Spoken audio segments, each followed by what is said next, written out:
Hi hi. എന്താ പരിപാടി? അവരൊക്കെ ചീനിയും കൊടുത്തിട്ട് ഞാൻ ചോറും തിന്നു. ദുഷ്ടത്തിയായ അമ്മായിയമ്മ. മുട്ടത്തിയായ അമ്മായിയമ്മ. അമ്മയുടെ പറമ്പിലെ അമ്മയുടെ സ്വന്തം കൃഷിയാണ്. കൊള്ളാമോ? അടിപൊളി. വെള്ളം ഒഴിക്കാൻ പറഞ്ഞ വെള്ളം ഒഴിക്കാൻ വയ്യ. സോഫ്റ്റ് സാധനം. എവിടെയെങ്കിലും യാത്ര പോകണ്ടോ? ഓ പോണം. എവിടെ? അമ്മ ആശുപത്രി കിടക്കണം. അമ്മയടുത്ത് പോണം. പോവാൻ സമയമായി. ഞാൻ ഇപ്പൊ പോകും. ഒറ്റ ദിവസത്തെ ലീവിനാണ് നമുക്ക് കിട്ടിയത്. ഈ ഒറ്റ ദിവസം കൊണ്ട് നമ്മള് 10 വീഡിയോയാണ് ഇല്ലേ ശോഭ? 10 വീഡിയോ നമ്മൾ സെറ്റാക്കി വെച്ചിരിക്കുന്നത്. 3 മാസം കൊണ്ട് അമ്മ ആശുപത്രിയിലല്ലേ? ഇവിടെ ഇല്ലായിരുന്നു. ഏത് ആശുപത്രിയില്? അമ്മ വെൻസിറി കിടന്നു, ശങ്കേഴ്സി കിടന്നു, പിന്നെ പേട്ട ആശുപത്രി കിടന്നു, ശ്രീചിത്ര കിടന്നു. എന്താ സുഖം? അമ്മയ്ക്ക് കാലി ബ്ലോക്ക്. ബ്ലോക്ക് നീക്കി. അമ്മയ്ക്ക് വയ്യ. അപ്പൊ നമ്മൾ ട്രിവാൻഡ്രത്തോട്ട് പോവാൻ പോവാ. ഉടനെ പോകും. നമ്മൾ രാവിലെ വന്ന് വീഡിയോ എല്ലാം ഒരുവിധം ഒതുക്കി സെറ്റാക്കി. അപ്പൊ ഞങ്ങൾ വന്നപ്പോഴേ ഞങ്ങൾക്ക് ഇതാ പുഴുങ്ങി വെച്ചിരുന്നു കഴിക്കാൻ വേണ്ടിട്ട്. കണ്ടാ, ചോറും കറിയും വെക്കാൻ സമയമില്ല. ഒരു ചോറും ഒരു കറിയും വെച്ച് നിന്നോണ്ട് പോയിരുന്നു. സ്പീഡല്ലേ ആളെ കഴിക്കുന്നത്?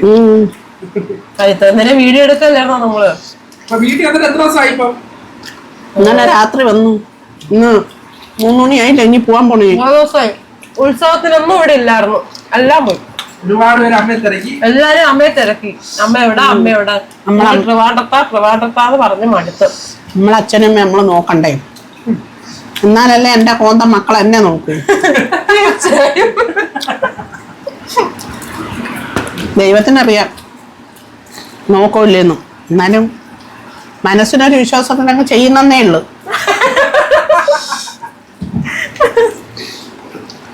ആ പോട്ട്. എന്നാലും നമ്മളെ അമ്മയച്ഛനെ നോക്കി എന്നുള്ളൊരു സമാധാനം ഉണ്ടല്ലേ, അത് മതി. പിന്നെ എന്തൊരു മീനാണ്. ആശുപത്രിയിലെ വിശേഷങ്ങൾ എന്തൊക്കെയാണ്? ആശുപത്രി വിശേഷം എന്താ വിശേഷം? ആരെങ്കിലും ചോദിക്കും ആശുപത്രി എന്താ വിശേഷം? ആശുപത്രി വേദന കൊണ്ട് കിടന്ന് കരയുന്നവർക്ക് എന്തരടാ വിശേഷം? ഓപ്പറേഷൻ ചെയ്ത് ബ്ലോക്ക് നീക്കുന്നവർക്ക് എന്തൊരു വേദനയാണെന്നറിയാമോ? അപ്പോഴും എന്തൊരാണ് വിശേഷം? ഡോക്ടർമാരെ നഴ്സുമാരെ കണ്ടായിരുന്നു. ഓ എല്ലാവർക്കും കണ്ടു. എല്ലാവർക്കും നമ്മളെ അറിയാം. എല്ലാവരും നിങ്ങളെ തിരക്കുന്നു. നിങ്ങളെ രണ്ടുപേരെ നമ്മള് രണ്ടുപേരും എവിടാ? ഒരു പ്രശ്നം എന്ന് വെച്ചാ നമുക്ക് രണ്ടുപേർക്കും അമ്മയില്ലാതെ പോകാൻ പറ്റത്തില്ല. അമ്മയ്ക്ക് നമ്മൾ രണ്ടുപേരും ഇല്ലാതെ പുറത്തിറങ്ങാൻ പറ്റത്തില്ല അല്ലേ? ആ അവസ്ഥയായി. ഇവരെ പരീക്ഷ പോയാൽ പിന്നെ നമ്മൾ ഒരു കാര്യവും നടക്കൂല. ഇവരെ മന്ദത്ത് കാരണം കേട്ട് നമ്മൾ ഭ്രാന്തി വിടും. അതിനേക്കാളും ഒറ്റയ്ക്ക് കൊണ്ടേ നല്ലത്. അപ്പൊ രസമല്ലേ? എന്താ രസം? ഉറങ്ങാതെ പോവാല്ലേ? പറഞ്ഞു റോട്ടി ഇട്ട് ഇതേപോലെ എനിക്ക് ചീത്ത വിളിക്കാൻ പറ്റുമോ? വീട്ടിലാകുമ്പോ 2 ചീത്ത എങ്ങനെ വിളിച്ചു വെച്ചെടുക്കും മണ്ടത്തരം കാണിക്കുമ്പോ. എല്ലാവർക്കും റോട്ടി ചീത്ത വിളിക്കുമ്പോഴേ അവര് ഞാൻ പൈകരിയായിട്ടല്ലേ കാണൂ അല്ലേ? എന്നാലും ഇങ്ങനെ വൈബിനൊത്ത ആൾക്കാരെ കിട്ടുന്നത് നല്ലതല്ലേ? നീ ചവച്ചരച്ച് തിന്നണേ ചീനി. എന്ത് വൈകി ചെന്നാ തേക്കൂല. എന്നാലും എനിക്ക് ഭയങ്കര ഇഷ്ടം. ജോലിയാവും അല്ലേ? പിന്നെ എനിക്ക് ആശുപത്രി കൊണ്ടുവരാനൊന്നും വയ്യ. കുഴപ്പമില്ല. അമ്മയുടെ കൃഷിയല്ലേ? നാളെ ഡോക്ടറാണ് അല്ലേ? വലിയൊരു അസുഖം മാറ്റില്ലേ? മൾട്ടി സ്പെഷ്യാലിറ്റി ഹോസ്പിറ്റലിൽ പോയിട്ട് പോലും മാറാത്ത ഒരു വലിയ രോഗമാണ് അമ്മ മാറ്റി തന്നത്. അയ്യോ അതെന്തുവാ പറയാ? 5-ാം മാസത്തിലോ 6-ാം മാസത്തിലോ? 5-ാം മാസം. എന്റെ വയറ്റോടെ 5-ാം മാസത്തിൽ ഞാൻ ഇവിടെ പറഞ്ഞായിരുന്നു. അപ്പൊ 5-ാം മാസത്തിൽ വരുമ്പോഴത്തേക്ക് എനിക്ക് ഇഷ്ടപ്പെട്ട എല്ലാ കറിയും ഉണ്ടാക്കി വെക്കും. ഏതാണോ എനിക്കിഷ്ടം ആ ടൈപ്പില് തക്കാളി മുട്ട മിക്സ് ചെയ്ത് അടിപൊളി കറി ഉണ്ടാക്കും. ചോറ് എങ്ങോട്ട് കൂടെന്ന് അറിയത്തില്ല. നല്ല ടേസ്റ്റ് ആയിട്ടുള്ള ഫുഡ് ഉണ്ടാക്കി വെക്കും. അങ്ങനെ ഒരു ദിവസം എന്നെ വെച്ച് മോളെ ഇന്ന് ഞാൻ മോക്ക് ഇഷ്ടപ്പെട്ട മുരിങ്ങക്ക കറി വെച്ചിട്ടുണ്ട്. ഭയങ്കര ടേസ്റ്റ്, ഒടുത്ത ടേസ്റ്റ്. ഞാനിവിടെ വന്ന് എന്റെ പൊന്നോ ഒരു പ്ലേറ്റ് മൊത്തം കഴിച്ചു. ഇതിന്റെ ഭയങ്കര ടേസ്റ്റ്. വീണ്ടും കൊണ്ട് തരാൻ പറഞ്ഞു. വീണ്ടും കഴിച്ചിട്ട് എന്റെ പൊന്നോ സീരിയസ് ആയി പോയി. ശ്വാസം മുട്ട് കൂടി വലിവ് കൂടി ഹോസ്പിറ്റലിലായി. അങ്ങനെയാണ് അറിയുന്നത് ആഹാരത്തിന്റെ അലർജി മുരിങ്ങയ്ക്കാണെന്ന്. കാര്യം നമുക്ക് ഇഡ്ഡലി സാമ്പാർ ഒരു കുളിക്ക് പോയിട്ട് നമുക്ക് കഴിക്കാൻ പറ്റൂല. ഒരു സദ്യക്ക് പോയിട്ട് അത് സാമ്പാർ കൂട്ടാൻ പറ്റൂല. മുരിങ്ങ ഇടുന്ന ഒന്നും കഴിക്കാൻ പറ്റത്തില്ല. മുരിങ്ങ ഇട്ടുള്ള ഒരു ഫുഡും കഴിക്കാൻ മുരിങ്ങയുടെ അടുത്തൂടെ പോയാൽ മതി അവർക്ക് ചൊറിഞ്ഞിട്ട് ശ്വാസം കൊണ്ട് കൂടി വലുവായി ഭയങ്കര സീരിയസ് ആയി. അതൊന്ന് കുഞ്ഞാവ വയറ്റിലുള്ള സമയത്ത് അത്രയും വലിയ സമയത്ത് എന്താണെന്ന് അറിഞ്ഞൂടായിരുന്നു. ഞാൻ മുരിങ്ങക്കേട്ട് വെറും കൂട്ടാൻ വെക്കൂല്ലേ, അതൊരു ദിവസം നമ്മള് വെച്ച റെസിപ്പി ഇടാം കേട്ടോ. അടിപൊളി ടേസ്റ്റ്. മുരിങ്ങക്കേട്ട് വെറും കൂട്ടാൻ വെക്കണം, എനിക്ക് ഭയങ്കര ഇഷ്ടമാണ്. തീർന്നു. അന്ന് ഇങ്ങനെ കൊണ്ടുപോവാം, പൊക്കി എടുത്തോണ്ട് പോവാം. ചേട്ടൻ കൊറേ കിടന്ന് ഓടി. ഞാൻ ഗർഭിണിയായിട്ട് ഇരിക്കുമ്പോഴേ എനിക്ക് മുരിങ്ങക്കേട്ട് കൂട്ടാൻ വെക്കുന്ന കറി ഭയങ്കര ഇഷ്ടമാണ്. മീനൊന്നും ഇടരുത്, വെറുതെ അരച്ച് മുരിങ്ങയ്ക്ക മാത്രം മീൻകറി പോലെ വെക്കും. അത് വെച്ച് കൊടുത്തു. ഇവള് വേണ്ടെന്ന് പറഞ്ഞിട്ട് ഞാൻ പറഞ്ഞില്ല അവളെ തിന്നട്ടോ എന്ന് പറഞ്ഞു. കാര്യം നമുക്ക് മനമറപ്പ് ഛർദിലൊക്കെ ഉള്ള സമയമല്ലേ. നമ്മള് പറഞ്ഞു വേണ്ടെന്ന്. ഞാൻ പറഞ്ഞു മോള് തിന്നട്ടോ, മോക്ക് ഇഷ്ടമായി. തിന്നപ്പോ മോക്ക് ഇഷ്ടപ്പെട്ടു. അപ്പോൾ പറഞ്ഞു ഇച്ചിരി ചോറ് കൊടുത്താ. ഞാൻ ഇച്ചിരി ചോറ് കൂടി ഇട്ടു. കാര്യം എനിക്ക് എല്ലാം ഇഷ്ടപ്പെടുന്ന തിന്നിരുന്നപ്പോ അവിടെ ഇവിടെയൊക്കെ ചൊറിയുന്നു. ഞാൻ ചോദിച്ചു എന്തൊരു ഒന്നുമില്ല, ഞാൻ ടെൻഷൻ അടിക്കുമെന്ന് പറഞ്ഞു ഓടി അങ്ങ് പോയിട്ട് രണ്ടും കൂടി പാരിപ്പള്ളി ആശുപത്രിക്ക് കോളേജിൽ പോയി. കല്യാണമൊന്നും ഇല്ല, അവിടെ പോയിട്ട്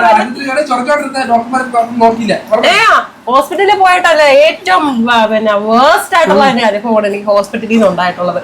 പാരിപ്പള്ളി മെഡിക്കൽ കോളേജ്. കാരണം അത്രയും നമ്മൾ ശ്വാസം മുട്ട് കൂടിയത് കൺസീവ് ആയിട്ട് ഇരിക്കുന്ന ടൈമില് നമ്മൾ ശ്വാസം മുട്ട് കൂടി അവിടെ നിന്ന് ആരും വന്നില്ല. ചൊറിഞ്ഞ് പുറമെല്ലാം തടിച്ച് കണ്ണൊക്കെ പിന്നെ ഉരുണ്ട്. അതായത് ശ്വാസം കിട്ടാതെ അത്രയും ദയനീയമായിട്ട് അവസ്ഥയിൽ മനുഷ്യര് നമ്മളെ തിരിഞ്ഞു നോക്കില്ല. എനിക്കങ്ങ് ടെൻഷൻ കയറി. ഞാൻ അങ്ങനെ ആരുടെ കയറിയിട്ട് പെട്ടെന്ന് നേരെ വയലന്റ് ആകുന്ന ടൈപ്പ് അല്ല.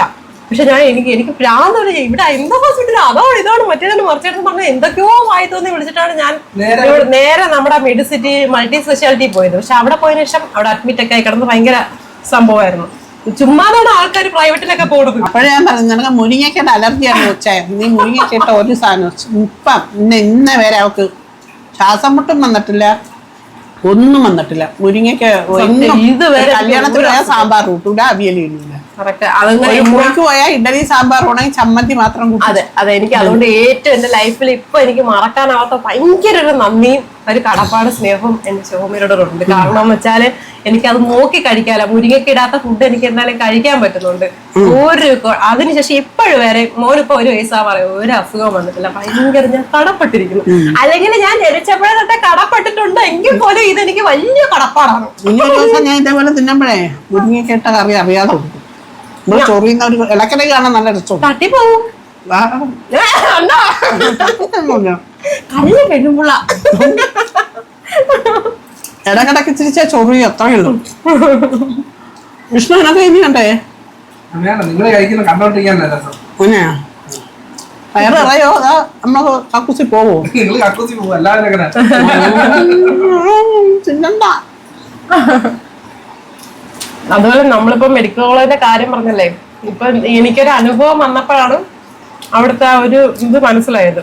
അതുപോലെ എന്നെ പോലെ ഒത്തിരി പേര് അനുഭവം ഉള്ളവർ കാണും, നല്ല അനുഭവം ഉള്ളവർ കാണും. എന്നാൽ എന്റെ ലൈഫിൽ അനുഭവമുള്ള ഞാൻ പറഞ്ഞ മെഡിക്കൽ കോളേജിന്റെ അവസ്ഥ എന്ന് പറയുന്നത്, നമ്മളിപ്പം ഇപ്പൊ ഒരു സാധാരണ ഒരു പനിക്കായാലും എന്തിനു പോയാലും അല്ല കുറ്റം പറയുന്നല്ല. നമ്മളിപ്പോ എന്ത് ആവശ്യത്തിന് ഇപ്പൊ മെഡിക്കൽ കോളേജ് നമുക്ക് അടുത്തുണ്ട്, പാരിപ്പള്ളി അടുത്തുണ്ടെന്ന് പറഞ്ഞിട്ട് കാര്യമില്ല. കാരണം നമ്മളവിടെ ചെന്നാലും മരുന്നിന് നമുക്ക് വിലയെ കുറിച്ച് തരും.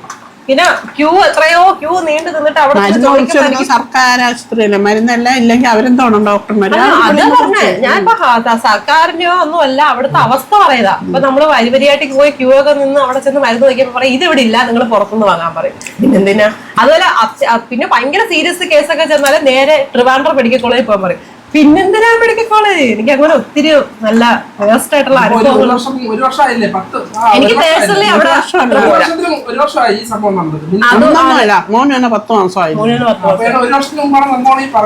അതായത് എനിക്ക് അവിടെ എനിക്കറിയത്തില്ല.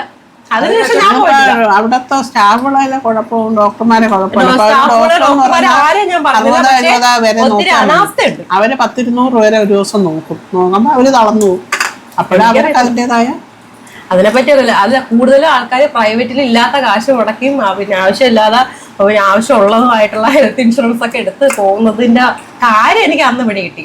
നമ്മള് ഇൻഷുറൻസ് എടുത്ത് നല്ലൊരു ഹെൽത്ത് ഇൻഷുറൻസ് എടുത്ത് വെച്ച് മനസ്സിലായി ഇതിന്റെയൊക്കെ ഒരു വാല്യൂ മനസ്സിലായി. അന്നത്തോടെ നമുക്ക് ആരോഗ്യത്തിന് എത്ര വാല്യൂ ഉണ്ടെന്നും സർക്കാർ ഹോസ്പിറ്റലിന്റെ ഗുണഗണങ്ങളും ഒക്കെ നമുക്ക് മനസ്സിലായി. നല്ല സർക്കാർ ഹോസ്പിറ്റലും ഉണ്ട്, ഇതുപോലെയുള്ള അനുഭവങ്ങൾ ഉള്ളതുണ്ട്. നിന്നെ കാണുമ്പോ നിനക്ക് ഇച്ചിരി ചൊറിയല്ലേ ഉള്ളു. അപ്പോഴും വേറുള്ളൊരു ജീവൻ. ചൊറിയല്ല, ഞാൻ ശ്വാസം മുട്ടിരിക്കുക. അത് എപ്പിടി കൂടെ അല്ലേ, ശ്വാസം കിട്ടുന്നില്ല. മെഡിസിറ്റി ചെന്നപ്പോഴത്തേക്ക് അവർ നോക്കിയപ്പോ എനിക്ക് ഇല്ല, ഓക്സിജൻ ഇല്ല. അവര് ഇത് മാസ്ക് ഒക്കെ ഇട്ട് അവിടെ കിടത്തേക്കായിരുന്നു. നീരൊക്കെ പറ, ഞാനിനി അങ്ങോട്ട് വന്നപ്പോ അവര് വേണ്ടാത്ത മരുന്ന് അങ്ങനെ എനിക്ക് സ്ഥിരം മെഡിക്കൽ കോളേജിന്റെ പേഷ്യന്റ് ആണ്. എനിക്ക് അവിടുത്തെ മരുന്നേ കേൾക്കത്തുള്ളൂ. ഞാൻ പറഞ്ഞല്ലോ എന്റെ അനുഭവമാണ് ഞാൻ പറഞ്ഞത്. ഞാൻ കുറ്റം പറഞ്ഞതോ ഒന്നുമല്ല. എനിക്ക് എന്റെ അനുഭവത്തിൽ വന്ന കാര്യമുണ്ട്. എന്നാൽ നല്ല അനുഭവം ഉണ്ടായിട്ടുണ്ട്. നല്ല അനുഭവം മരുന്ന് കഴിച്ചവിടെ എന്റെ അസുഖങ്ങളെല്ലാം മാറ്റുന്ന നല്ല അനുഭവം ഉണ്ടായിട്ടുള്ളവരുണ്ടാവും. പക്ഷെ എന്റെ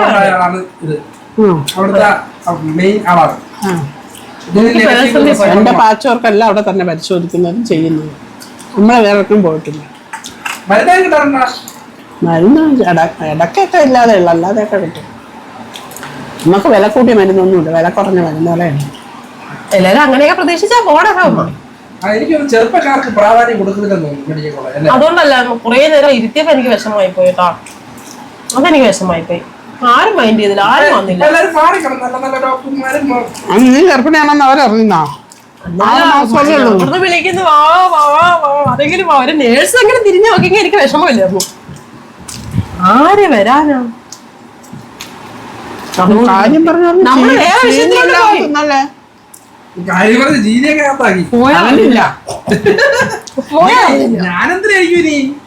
മോന് അമ്മയുടെ വകയായിട്ടുമില്ല, ഭാര്യയുടെ വകയായിട്ടുമില്ല.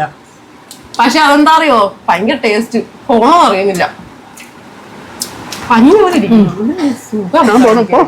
ഇതിന്റെയൊക്കെ വീഡിയോ എടുപ്പ് പറഞ്ഞാൽ എനിക്ക് എങ്ങോട്ടും പോവാക്കില്ല. ഞാൻ പോണു. അത് ഞാൻ എന്റെ അനുഭവത്തിൽ നിന്നുള്ള കാര്യം പറഞ്ഞതാണ്. പേഴ്സണലി ആയിട്ട് ആരും എടുക്കേണ്ട, എന്റെ അടുത്ത് വിരോധമൊന്നും വേണ്ട. എന്റെ അനുഭവത്തിന്റെ കാര്യമാണ് പറഞ്ഞത്. എല്ലാവർക്കും അങ്ങനെ അനുഭവം വരണമെന്നില്ലല്ലോ. എനിക്ക് അങ്ങനെ ഒരു വിഷമം ആ ഹോസ്പിറ്റലിലായിട്ട് കിടപ്പുണ്ട്. അതിനുശേഷം ഇന്ന് വരെ അവിടെ പോയിട്ടില്ല. ശബ്ദം എടുത്തറ ഇനി ഞാൻ പാരിപ്പള്ളി മെഡിക്കൽ കോളേജിൽ കാലുവെക്കൂല. ഇന്നും പറഞ്ഞ മനുഷ്യന്റെ കാര്യം പോവാ അങ്ങനെ നമുക്ക് പറയാൻ പറ്റത്തില്ല. എന്നാൽ തന്നെ അന്ന് ഞാൻ വിഷമിച്ചു. എല്ലാരും അവിടെ പോകാൻ ശ്രമിക്കുള്ളൂ. പക്ഷെ അങ്ങനെ ഒത്തിരി പേര് ചിലപ്പോ എന്നെ പോലെ ഒത്തിരി പേര് വിഷമിച്ചിട്ടുള്ളതുണ്ടാവും. എനിക്ക് പിന്നെ പുറത്തുനിന്ന് എഴുതി തരുന്നതും അതൊക്കെ ഭയങ്കര വിഷമമാണ്. ഒത്തിരി അമ്മൂമ്മമാര് അപ്പൂപ്പന്മാര് കുറെ ആൾക്കാർ ഇങ്ങനെ വൈവരിയായിട്ട് ക്യൂ നിന്നിട്ട് 1-2 മരുന്ന് അവിടെ നിന്ന് കിട്ടും. ചിലപ്പോൾ പാരസെറ്റാമോൾ ആയിരിക്കും, അവിടെ നിന്ന് കിട്ടും. ബാക്കി എല്ലാം പുറത്തുനിന്ന് പോയി മേടിച്ചോണ്ട് പോവാ. ഒരു പേക്ക് ചേട്ടന് ഇഞ്ചക്ഷൻ എടുക്കാൻ പോയായിരുന്നു. 2000 രൂപയുടെ മരുന്നോ. അവ ചെന്നുടനെ പറഞ്ഞ് പുറത്തുനിന്ന് പോയി അത് വാങ്ങിക്കൊണ്ട് പോവാ. അങ്ങനെയൊക്കെ കുറെ കാര്യങ്ങളുണ്ട്. മനുഷ്യന്റെ ശരീരത്തിൽ എടുത്ത പേട. അപ്പൊ നമുക്ക് അപ്പൊ ഇത്രയും രൂപയൊക്കെ ആകുമ്പോ നമുക്ക് നേരെ ആരായാലും പ്രൈവറ്റിൽ പോകത്തേ ഉള്ളൂ അല്ലേ? പ്രൈവറ്റിലാകുമ്പോ നമ്മളെ പൊന്നെ പോലെ തൂക്കി എടുത്തോണ്ടങ്ങ് പോകും. ഇതിനാകുമ്പോ നമ്മൾ തന്നെ കൊണ്ടു കൊടുക്കണം, നമ്മൾ തന്നെ ബ്ലഡ് ടെസ്റ്റ് ചെയ്യാൻ പോകണം, എല്ലാം. ആ അതാ പറഞ്ഞേ, പ്രൈവറ്റിലാകുമ്പോ പ്രസവ സിസേറിയൻ ആവും. അത് എനിക്ക് പറയാൻ പറ്റത്തില്ല കേട്ടോ. Note the points. ഞാൻ എന്റെ ആദ്യത്തെ പ്രസവം നല്ല അസൽ സർക്കാർ ആശുപത്രിയിലായിരുന്നു. അതായത് മാക്സിമം അവർ എന്നെ പ്രസവിപ്പിക്കാൻ തന്നെ ചെയ്തു. നല്ല അനുഭവമായിരുന്നു. അതും പറയാമല്ലോ. ഒന്നടങ്കം ആശയിക്കുന്നില്ല. ചില ഹോസ്പിറ്റലുകള് അത്ര നല്ലതല്ല. എനിക്കറിയത്തില്ല എന്താണ് അങ്ങനെ സംഭവിക്കുന്നതെന്ന് എനിക്കറിയത്തില്ല. ഞാൻ ആരെയും പേഴ്സണലി പറഞ്ഞതോ ഒന്നും അല്ല. പക്ഷെ എനിക്കറിയത്തില്ല എന്താണ് എന്റെ സീക്രട്ട്. പറയണമെന്ന് പറഞ്ഞു. ഇപ്പൊ ഇതിന്റെ കാര്യത്തിൽ അത് പറഞ്ഞു വന്ന് അങ്ങോട്ട് പോയതാണ് കേട്ടോ. പക്ഷെ പറയും പോലെ ഈ മരച്ചീനി എങ്ങനെ തീർന്നെന്ന് മാത്രം അറിയത്തില്ല. ആണോ? ഇതിനൊന്നുമില്ല.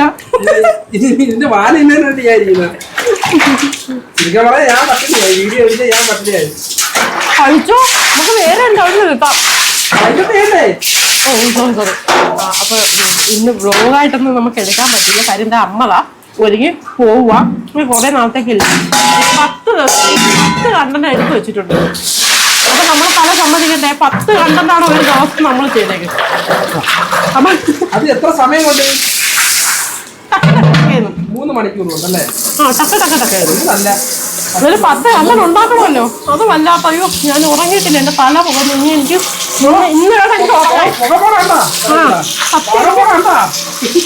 പച്ചയ്ക്ക് സ്ട്രെയിൻ ആയിരുന്നു തലക്കകത്ത്. ഇന്ന് ഞാൻ സമാധാനത്തോടെ ഓക്കെ വൈൻഡപ്പ് ചെയ്യുവാണേ ടാറ്റാ. എല്ലാരും പോവാം ടാറ്റാ.